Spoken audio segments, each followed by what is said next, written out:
जय श्री कृष्ण दोस्तों। मोक्ष प्राप्त करने के लिए सबसे आवश्यक होता है अपनी आत्मा को जानना और आत्मा के जरिए ही परमात्मा को जानना।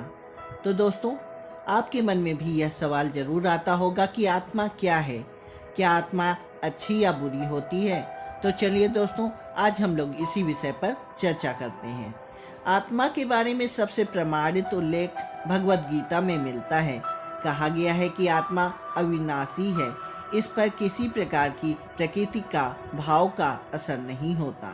आत्मा पर किसी भी प्रकार की चीज का असर नहीं होता।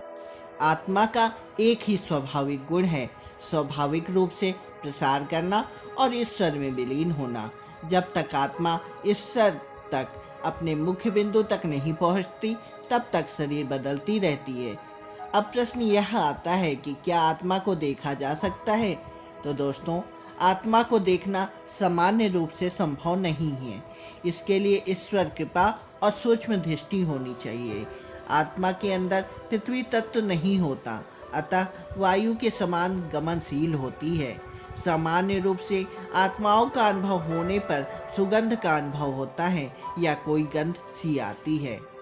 अब प्रश्न यह आता है, क्या आत्मा अच्छी या बुरी होती है।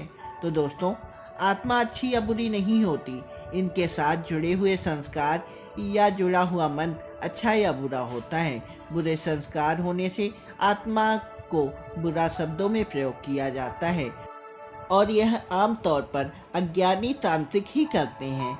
विदेही मन का दुरुपयोग करके तांत्रिक दूसरों को परेशान करते हैं। अब प्रश्न यह आता है, अगर किसी कुसंस्कार वाली आत्मा का प्रभाव हो तो क्या करें। भगवान शिव या श्री कृष्ण की शरण में रहें, ज़्यादा से ज़्यादा भजन कीर्तन करें, अपनी आदतों और कुसंस्कारों को शुद्ध रखें, अपने कर्मों में सुधार लाएं। जय श्री कृष्ण।